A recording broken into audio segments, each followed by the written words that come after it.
Good morning student. आज हम BEd first year में सूचना और संप्रेषण आईसीटी के अंतर्गत आज हम अध्ययन करेंगे शिक्षण अधिगम प्रक्रिया। सबसे पहले हम देखते हैं तो हम आईसीटी का तकनीकी क्षेत्र पढ़ रहे थे, जिसके अंतर्गत हमारा जो ये टॉपिक था शिक्षण अधिगम प्रक्रिया।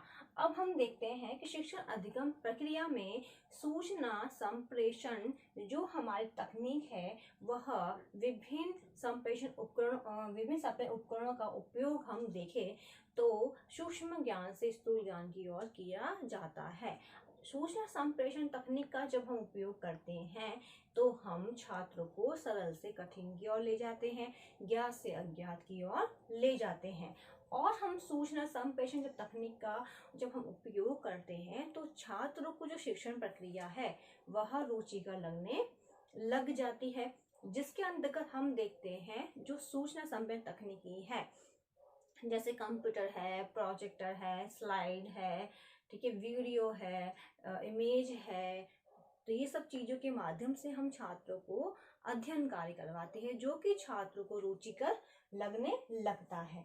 इसके साथ साथ अगर हम देखें कि अगर हम छात्रों को मौखिक कार्य नहीं करवा सकते हैं तो हम क्या करते हैं, छात्रों को प्रदर्शन के माध्यम से शिक्षण कार्य करवा सकते हैं। क्योंकि हमने देखा है कि छात्र पाठ्य पुस्तक जब पढ़ते हैं तो उन्हें विभिन्न प्रकार की कठिनाइयां आती हैं और वो पढ़ते पढ़ते ऊब जाते हैं। इसलिए अगर हम क्या करेंगे कि हम चार्ट के माध्यम से प्रदर्शन विधि का उपयोग करके छात्रों को शिक्षण कार्य करवाएंगे जो कि छात्रों के लिए बहुत ही उपयोगी सिद्ध होगा।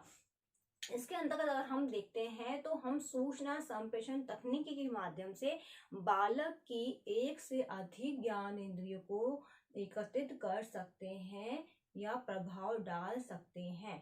क्योंकि हमने देखा है कि अगर हम सूचना संप्रेषण तकनीकी का उपयोग करते हैं तो छात्र केवल देखता ही है तो सुनता भी है, साथ साथ वह बोलता भी है।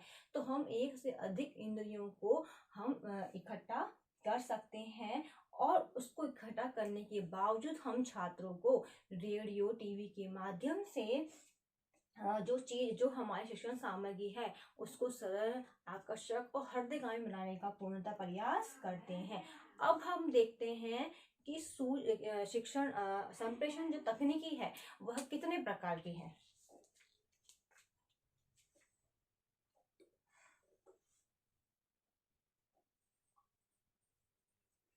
संप्रेषण तकनीकी ये कितनी प्रकार की है, 3 प्रकार की है। श्रव्य, दृश्य और श्रव्य दृश्य। अब हम देखें तो ये तकनीकी 3 प्रकार की होती है। श्रव्य दृश्य जिसको हम इमेज के माध्यम से पढ़ाते हैं, अब ये दृश्य जिसको हम दिखा के पढ़ाते हैं, और श्रव्य दृश्य जिसे हम देख भी सकते हैं और सुन भी सकते हैं। तो इस प्रकार की 3 प्रकार की हमारी सामग्री होती है जिसको हम विषय को आकर्षक सरल बनाने के लिए हम इसका उपयोग में लेते हैं। जिसके अंतर्गत आगे हम देखते हैं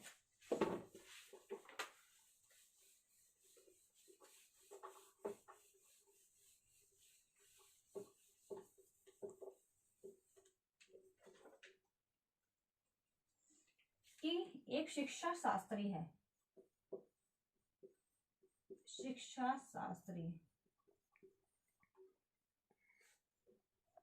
एक शिक्षा शास्त्री है। उन्होंने अधिगम सामग्री के बारे में क्या कहा है तो वह देखते हैं। उन्होंने कहा है शिक्षण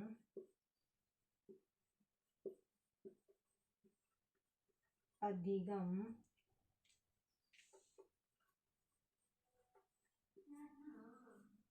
सामग्री का अर्थ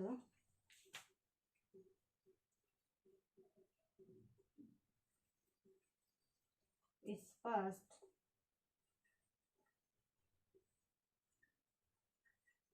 करते हुए लिखा है, विषय को स्पष्ट करने तथा उसको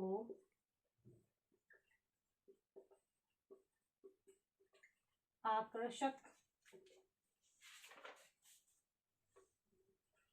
तथा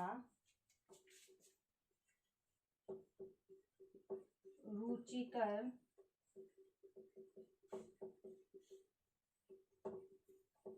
बनाने के लिए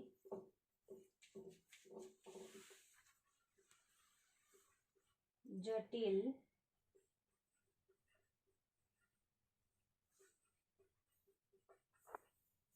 विषय वस्तु को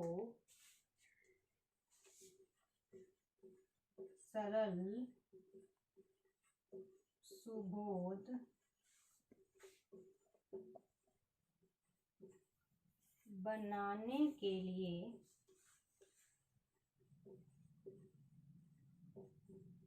जिस सामग्री या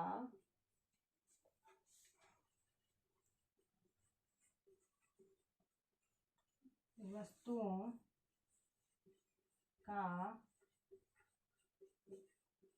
उपयोग किया जाता है वह शिक्षण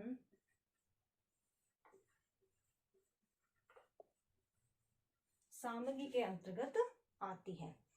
तो एक शिक्षा शास्त्री थे, उन्होंने कहा कि शिक्षण अधिगम सामग्री का अर्थ स्पष्ट करते उन्होंने कहा है कि विषय को स्पष्ट करने, उसको आकर्षक रुचिकर बनाने के लिए, जटिल विषय वस्तु को सरल बनाने के लिए जिस सामग्री वस्तु का उपयोग किया जाता है वह शिक्षण अधिगम सामग्री के अंतर्गत आती है। इनका यह कहना था कि अगर हमें कोई विषय या हमारा कोई टॉपिक अगर हमें सरल बनाना है, अगर हम चाहते हमने देखा है कि अगर हमारा कोई टॉपिक बहुत ही कठिन है जो हमें याद नहीं होता है तो हम क्या करते हैं, उसको याद करने के शॉर्ट ट्रिक बनाते हैं, या हम उसे किसी सॉन्ग के माध्यम से, कविता के माध्यम से हम बनाने की कोशिश करते हैं ताकि वह शिक्षण कार्य हमें पूर्णतः याद हो जाए। तो हम क्या करेंगे, उसको बनाने के लिए हम जिस सामग्री का उपयोग करेंगे, चाहे हम देखिए कि हम डायग्राम बनाने के लिए चार्ट का अगर उपयोग कर रहे हैं, उनको फूल पत्ती के माध्यम से हम एक पॉइंट को बना के याद कर रहे हैं, तो जो भी चीज हम काम में ले रहे हैं सरल बनाने के लिए, उसको उन्होंने कहा है कि वह शिक्षण अधिगम सामग्री के अंतर्गत आती है जिसका हम उपयोग करते हैं सरल बनाने के लिए। तो ये था शिक्षा शास्त्री का कहना था। अब जो नेक्स्ट है,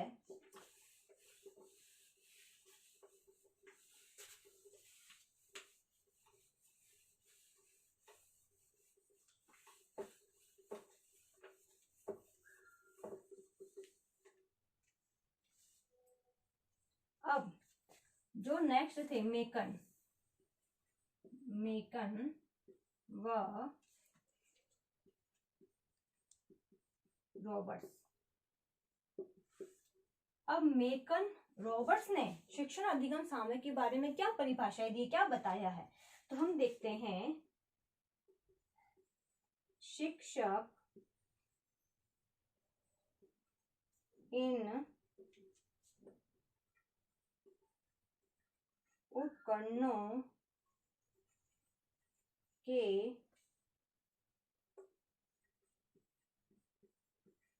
प्रयोग द्वारा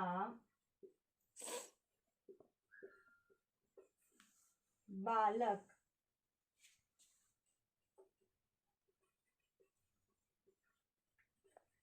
एक से अधिक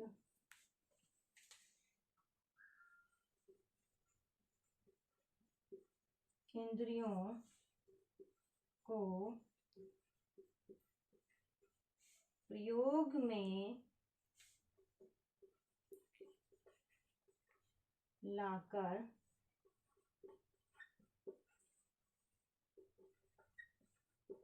पाठ्य पुस्तक को सरल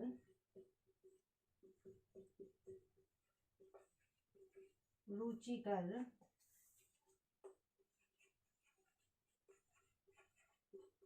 प्रभावशाली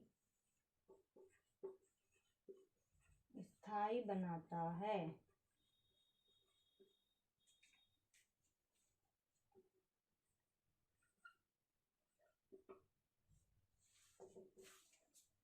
अब हम देखते हैं कि शिक्षक इन उपकरणों का उपयोग द्वारा छात्रों की एक से अधिक इंद्रियों को प्रयोग में लाकर पाठ्य पुस्तक को सरल, रुचिकर, प्रभावशाली और स्थायी बनाता है।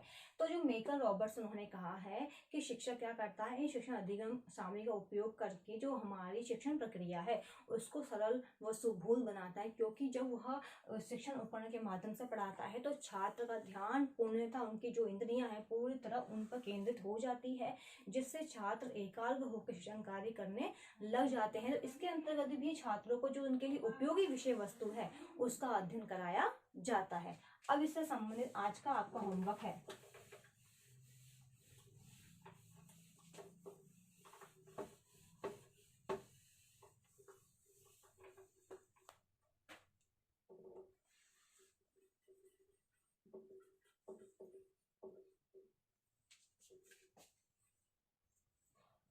शिक्षण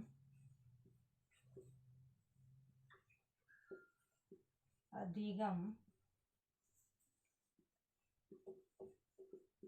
प्रक्रिया को समझाइए।